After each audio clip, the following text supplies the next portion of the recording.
네, 안녕하세요. 청호초등학교 여러분. 21차 시 복습 영상입니다. 수업 때 촬영한 반이 따로 없어서 이렇게 PPT를 보면서 같이 얘기하도록 할게요. 자, 21차 시 6.25 전쟁인데, 자, 우선 6.25 전쟁의 배경. 참고로 지금 감기 상태라서 좀 발음이 정확하지 않아도 좀 양해 부탁드릴게요. 자, 우선 6.25 전쟁의 배경인데, 1948년 8월 15일 대한민국 정부가 수립이 되었고 9월 9일에는 북한에서 정부가 수립이 되었죠. 그래서 당시에 미군과 소련군이 각각 남한과 북한에 주둔을 하다가 이제 철수를 하게 됩니다.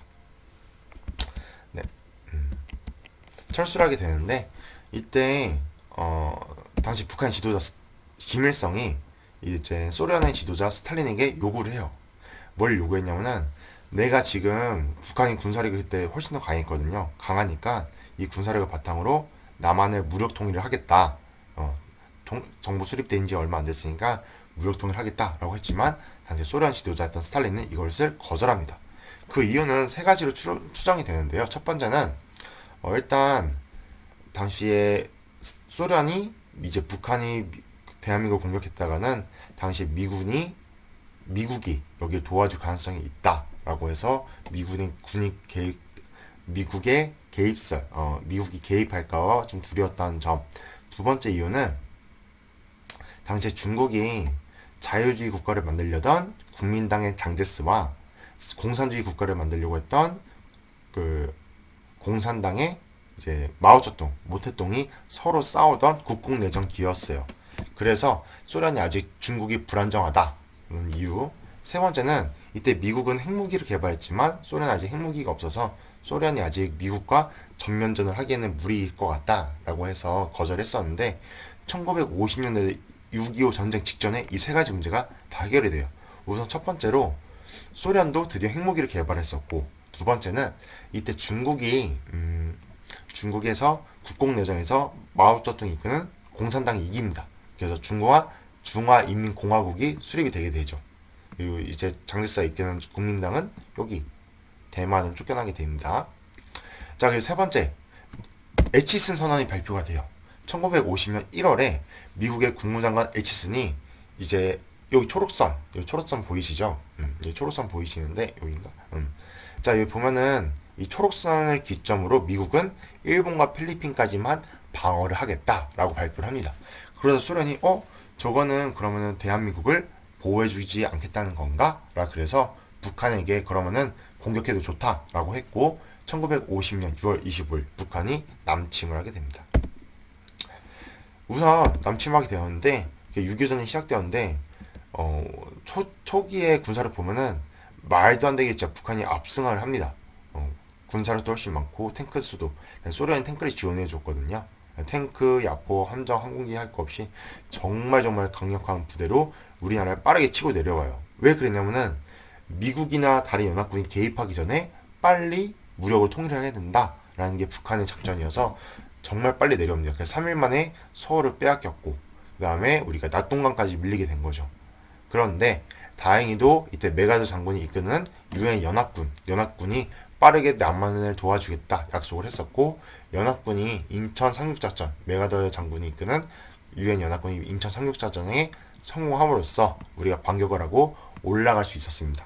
하지만 당시에 북한의 동맹국이었던 중국이 중국군 또는 중공군을 보냄으로써 우리가 다시 후퇴하고 밀리게 되었고 1월 4일에 서울을 빼앗기게 되었죠. 그래서 이것을 일사후퇴라고 합니다. 1950년 1월 4일에 서울을 빼앗겼기 때문에 일사후퇴라고 해서 다시 우리 영토를 빼앗겼지만 다행히도 바로 우리가 38선 기점으로 다시 서울을 수복하고 올라갔다는 점.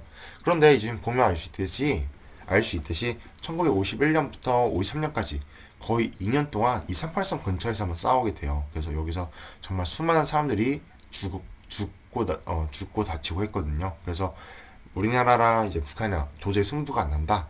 그냥 우리가 휴전을 합시다. 그래서 정전 협정을 맺게 되었고 6.25 전쟁은 그렇게 끝이 났습니다.